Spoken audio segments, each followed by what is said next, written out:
नमस्कार, बिहार मिथिला न्यूज में आपका स्वागत है। मैं हूं मनोज। और आज वो हर वर्ष 9 दिन का जो एक समागम होता है, भक्तों का समागम, वो है श्यामा मंदिर। श्यामा मंदिर परिसर में हजारों की संख्या में लोग आते हैं, भक्तजन आते हैं अलग अलग जगहों से। सिर्फ दरभंगा ही नहीं, बल्कि मधुबनी, समस्तीपुर, नेपाल तक से लोग आते हैं। यहाँ पर 9 दिनों का कार्यक्रम होता है। हमारे साथ यहाँ पर जो लगातार माँ श्यामा की पूजा अर्चना में लीन रहने वाले, यहाँ के अंदर जो श्रृंगार होता है सभी देखने वाले, ये बताइए ये कब से शुरू हुआ है? कहा जाता है कि जब भूकंप हुई थी 1987 में, उस समय से ये शुरू किया गया। ये 1987 में बाढ़ और भारी बाढ़ और भूकंप होने के कारण उस दिन से जब नवा शुरू हुई तो निरंतर नवा यज्ञ होते आ रहा है। इससे श्यामा भक्तों की पूर्ण श्यामा भक्तों की मनोकामना पूर्ण होने के लिए, उनकी सुरक्षा के लिए मैया के लिए यह नवा होती आ रही है। तो ये माना जाता है कि 1987 जिस समय हुआ था, उसके बाद जो भयंकर भूकंप हुआ था, जिस पर हुआ था, उसके बाद से भूकंप वैसी मैया की कृपा से नहीं हो रही। हाँ, नहीं आई। वो भारी बाढ़ और भूकंप होने के कारण मैया को नवा होने का किया गया, जो भक्त की सुरक्षा और मिथिलांचल की सुरक्षा के लिए नवा यज्ञ का आरंभ किया गया। उस दिन से निरंतर लगातार नवा हर एक वर्ष होती आ रही है। जिससे श्यामा श्यामा माई सब भक्तों को मनोकामना पूर्ण करती है।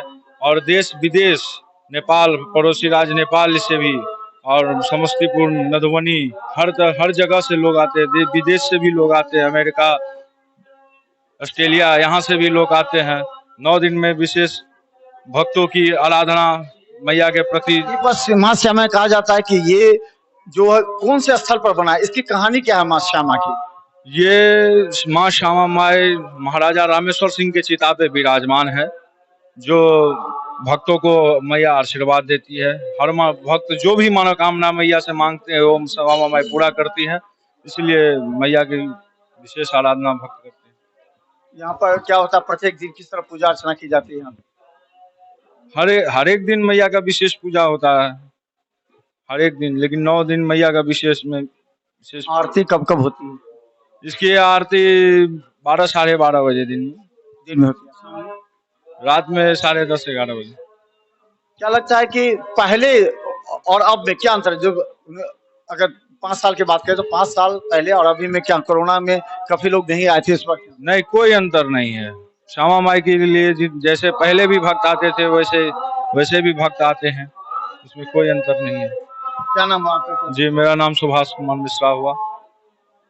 तो हम बता दें सुभाष कुमार मिश्रा हैं, और हम बता दें कि ये जो स्थल है, ये स्थल भक्ति का, वो गंगा यहाँ बहती है जहां पर अगर कहें तो सुबह और शाम लोग तो पूजा अर्चना के लिए आते ही हैं। लेकिन हम आपको बता दें कि यहाँ जो लंबी कतारों में आज का विशेष दिन का इंतजार होता है, और आज माँ श्यामा की पूजा अर्चना काफी विधि विधान से की जाती है। ये कहा जाता है कि इसका एक पौराणिक कथा है, और इस कथा को देखने के लिए कोई भी आदमी अगर मिथिलांचल की धरती पर पहुंचता है तो देखिए कि माँ श्यामा की जो पूजा अर्चना होती है, माँ श्यामा के जो भक्तजन हैं वो आते हैं। और हम आपको बता दें ये एक सच्ची श्रद्धा है, और यहाँ पर जो भी मनोकामना होती है उसे पूरा किया जाता है।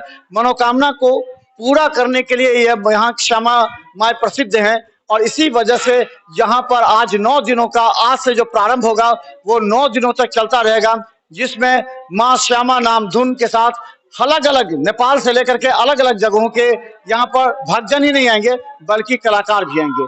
तो हम लगातार आपको दिखाएंगे कि देखिए किस तरह माँ श्यामा का श्रृंगार होगा, और श्रृंगार के बाद हम आपको बताएंगे कि किस तरह यहाँ पूजा अर्चना के लिए हजारों की संख्या में लोग जुटेंगे। देखते रहिए बिहार मिथिला न्यूज। धन्यवाद।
हर धार्मिक संस्कार और श्रद्धा के पीछे एक उद्देश्य होता है, हमारे समाज के अंदर फैले हुए कुरीतियों को दूर करना, मन में जितने विकार है उसको दूर करना, और ये आपका कर सकता है धार्मिक संस्कार।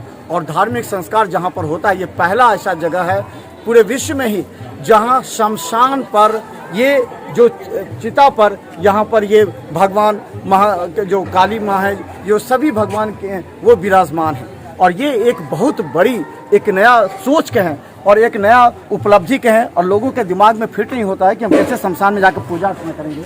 तब जाकर हमारे साथ विनोद बाबा जो आपने इस तरह आपने एक लोकार्पण किया करते थे पत्रिका का, हमेशा यहाँ की जानकारी उपलब्ध कराने के लिए, तो क्या इस बार पत्रिका विमोचन या फिर पत्रिका जो हम निकालते थे ना यहाँ के लिए, श्यामा संदेश, माँ श्यामा संदेश, वो 8 वर्षों तक हम निकाले। इससे पहले विनय कुमार अग्रवाल पत्रिका निकालते थे उनकी मृत्यु के बाद।